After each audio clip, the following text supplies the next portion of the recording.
શ્રી વલ્લભાધીશ કી જય, શ્રી ગુસાઈજી પરમ દયાલ કી જય, શ્યામ સુંદર શ્રી અમને મહારાણી કી જય, શ્રી હરિરાય મહાપ્રભુ કી જય, ગોકુલ નાથ કી જય. શ્રીમદ વ્રજરત્ના પ્રવર્તિત ભક્તિ માર્ગને ભૂતલ ઉપર પ્રગટ કરવાને તથા દૈવી જીવોના ઉદ્ધાર કરવાને ભગવાને સ્વમુખારવિંદ સ્વરૂપ શ્રી વલ્લભાચાર્યજીને ભૂતલ ઉપર પ્રાદુર્ભૂત કર્યા. ભગવાનની ઈચ્છાને અનુસરી શ્રીમદ આચાર્યજીએ અણુભાષ્ય, સુબોધિનીજી, નિબંધાદિ ઇત્યાદિ ગ્રંથો નિર્માણ કરી સ્વમાર્ગની પ્રણાલિકાનું સંક્ષેપમાં નિરૂપણ કરવા 16 ગ્રંથ પ્રગટ કર્યા. 16 ગ્રંથમાં સેવાફલ એ છેલ્લો ગ્રંથ છે. તે વિષ્ણુદાસ છીપા માટે લખવામાં આવે છે. પુષ્ટિ માર્ગમાં ભગવત સેવા એ જ ઉત્તમ સાધન તથા ફળ છે. એ સર્વ ગ્રંથોમાં વિસ્તરશા પ્રતિપાદન કર્યું છે. નિર્ગુણ ભક્તિ માર્ગે સેવાના ફળ વિશે સર્વ સંદેહો દૂર કરવા આપશ્રી એક નાના પણ અતિ સુંદર અને અતિ ગાંભીર્યયુક્ત સેવાફલ ગ્રંથનું પ્રાગટ્ય કર્યું છે. સેવા ત્રિવિધ છે: તનુજા, વિતજા અને માનસી. તનુજા અને વિદ્યા સેવા પ્રેમાત્મક સેવાની કક્ષાએ ન આવે ત્યાં સુધી માનસી સિદ્ધ થઈ શકતી નથી. માનસી સેવા જ ઉત્તમ ફલરૂપ છે એમ સિદ્ધાંત મુક્તાવલીમાં નિરૂપણ કરી આ ગ્રંથમાં અધિકાર અનુસાર ફલનું નિરૂપણ કર્યું છે. સેવાફલ એ વિવરણની રચના મહાપ્રભુજીએ આગ્રામાં કરી હતી સંવત 1582માં. વિષ્ણુદાસ આગ્રાની પાસેના ગામમાં એક છીપાના ઘરમાં જન્મ્યા હતા. તેઓ 20 વર્ષના થયા ત્યારે તેમના લગ્ન થયા. તેમના પિતા વસ્ત્રો છાપતા હતા અને આગ્રામાં જઈ તે વિષ્ણુદાસ વેચી આવતા હતા. એમ કરતાં કરતાં એક સમયે શ્રી આચાર્યજી આગ્રા પધાર્યા.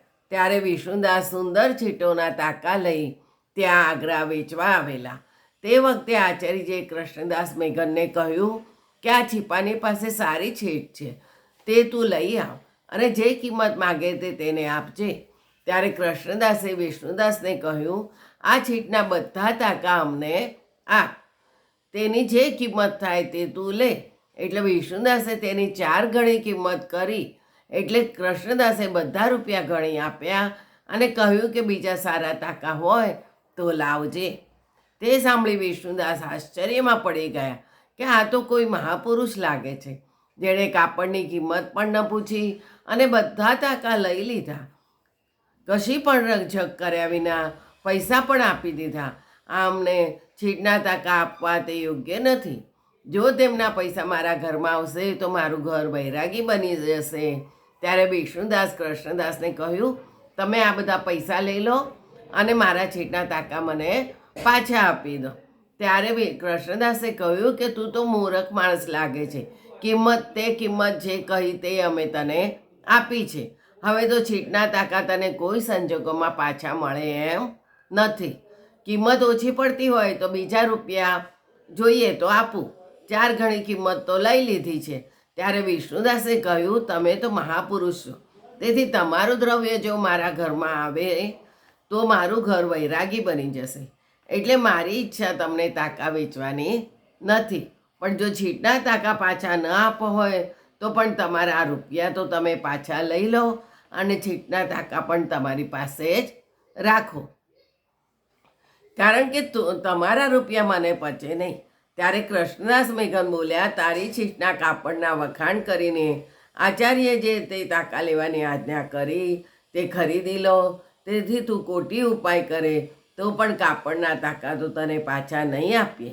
અને આચાર્યજી પોતાના સેવક સિવાયના બીજા કોઈની પાસેથી કંઈ લેતા નથી. ત્યારે વિષ્ણુદાસ છીપાએ પૂછ્યું કૃષ્ણદાસ મેઘનને કે આચાર્યજી ક્યાં છે? ત્યારે કહ્યું કે આચાર્યજી તો અહીંયા આગળ છે, આ બાજુ. તો ત્યાં મળવા ગયા. વિષ્ણુદાસ છીપા શોધી રહ્યા હતા કે ક્યાં હશે. ભારત વર્ષની 3 પરિક્રમામાં મહાપ્રભુજી વિષ્ણુદાસને શોધી રહ્યા.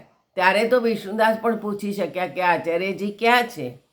નિરોધ લક્ષણ ગ્રંથમાં કહેવામાં આવ્યું છે કે ભક્તોની વચ્ચે ભગવાનનું આ ભૂતલ પર પ્રગટ થવું એ કરણ નિરોધ છે, અને પ્રપંચને ભૂલીને ભક્તોનું ભગવાનમાં આસક્ત થવું તે વ્યાપાર નિરોધ છે.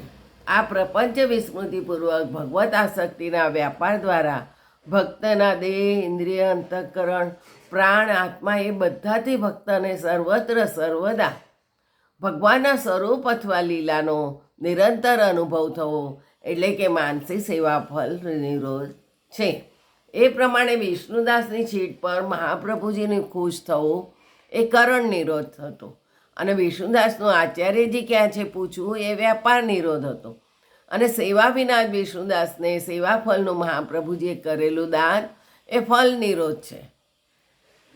આવી રીતે તેમને સેવા ફલમ ગ્રંથ લખીને ફલનો નિરોધ કરાવ્યો.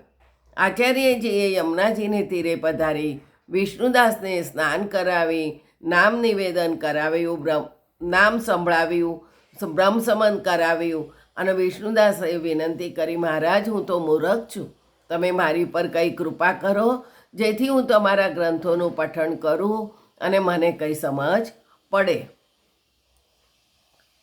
ત્યારે આચાર્યજીએ સેવાફલ ગ્રંથ લખી વિષ્ણુદાસને સંભળાવ્યો. તે સાંભળીને વિષ્ણુદાસે વિનંતી કરી કે શાસ્ત્ર પુરાણોનું જ્ઞાન મને થયું, પણ સેવાફલ ગ્રંથનો અભિપ્રાય સમજમાં આવ્યો નથી.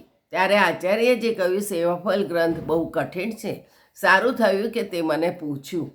કારણ આ સેવાફલની ટીકા કરીને વિષ્ણુદાસને સંભળાવી પછી વિષ્ણુદાસને માર્ગના બધા સિદ્ધાંતો હૃદયરૂઢ થયા અને તેઓ તેમાં મગ્ન થઈ ગયા. વિષ્ણુદાસ થોડા કપડાં છાપે, આગ્રા જઈ તે વેચી આવે, તેમાંથી કંઈ દ્રવ્ય મળે તેમાં નિર્વાહ કરે, અને બાકીના બધા સમયે રાત દિવસ માનસી સેવામાં મગ્ન રહેતા અને આચાર્યજીના ગ્રંથ સુવદનીજીના ભાવમાં તલ્લીન રહેતા. માનસી સેવા પરાસેવા. સિદ્ધાંત મુક્તાવલીમાં કહેવામાં આવ્યું છે કે માનસી સેવાની સિદ્ધિ તનુવિદ્યા સેવા કરવાથી થાય છે. પુષ્ટિ ભક્તિ રૂપા સેવાના અધિકારી પુષ્ટિ જીવો જ છે, બીજા જીવો નહીં.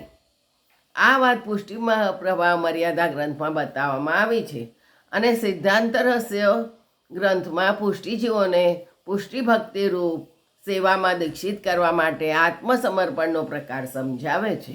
પુષ્ટિ ભક્તિમાં ભોગાશક્તિ બાધા પહોંચાડવાનો અસમર્થ બને છે. નવરત્ન ગ્રંથમાં સેવાને ઉદ્વેગ રહિત બનાવવા માટે ચિંતા ત્યાગની વાત સમજાવી છે. આ 16 ગ્રંથમાં બધું જ સમજાવ્યું છે. અંતઃકરણ પ્રબોધ, વિવેક ધૈર્યાશ્રય તથા કૃષ્ણાશ્રય દ્વારા પુષ્ટિમાર્ગીય ભગવત સેવામાં વિઘ્નરૂપ ઉદ્વેગ તથા પ્રતિબંધ બચવાના ઉપાય બતાવ્યા છે. ચતુશ્લોકીમાં પુષ્ટિમાર્ગીય ધર્મ, અર્થ, કામ અને મોક્ષનો પુરુષાર્થ ચતુશ્રયનું શું સ્થાન છે તે સમજાવી છે. સેવાના અનુસરમાં ચિત્તનું ભગવત પ્રવણ બની રહેવામાં કોઈ વિઘ્ન ન આવે તે માટે જલભેદ, પંચપદ્યાની ભગવત કથાના શ્રવણ કીર્તનનું સ્વરૂપ સમજાવ્યું છે. જો જીવથી સેવા ન નપતી હોય તો ભોગાશક્તિ પર કાબૂ રાખવા માટે ગૃહત્યાગ કરી દેવો જોઈએ, પણ આવો ગૃહત્યાગ જીવની વ્યસનદશા સિદ્ધ થાય ત્યારે જ કરવાનો છે, અન્યથા નહીં. સંન્યાસ નિર્ણય ગ્રંથમાં આવી સાવધાની વર્તવાની સલાહ આપી છે. નિરોધ લક્ષણ ગ્રંથમાં સેવાને માનસી સેવાના રૂપમાં વિકસાવવામાં સહાયક કારણોને સમજાવ્યા છે. સેવા ફલમાં તનુવિદ્યા સેવાનું ફલિત રૂપ અર્થાત ફલ નિરોધને અલૌકિક સામર્થ્યના રૂપમાં બતાવવામાં આવ્યું છે. આ પરમાત્માના ભૂમા રૂપમાં વૃત્તિઓનું યોજન છે.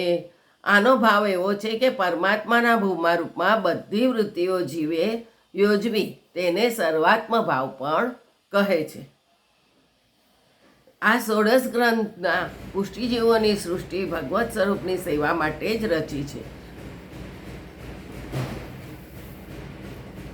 આ ગ્રંથમાં સેવાફલના રૂપમાં વર્ણિત અલૌકિક સામર્થ્ય, સાયુજ્ય તથા વેખાંઠથી શું સેવોપયોગી દેહની અનેક વ્યાખ્યાઓ વિભિન્ન ટીકાકારો દ્વારા આપવામાં આવી છે.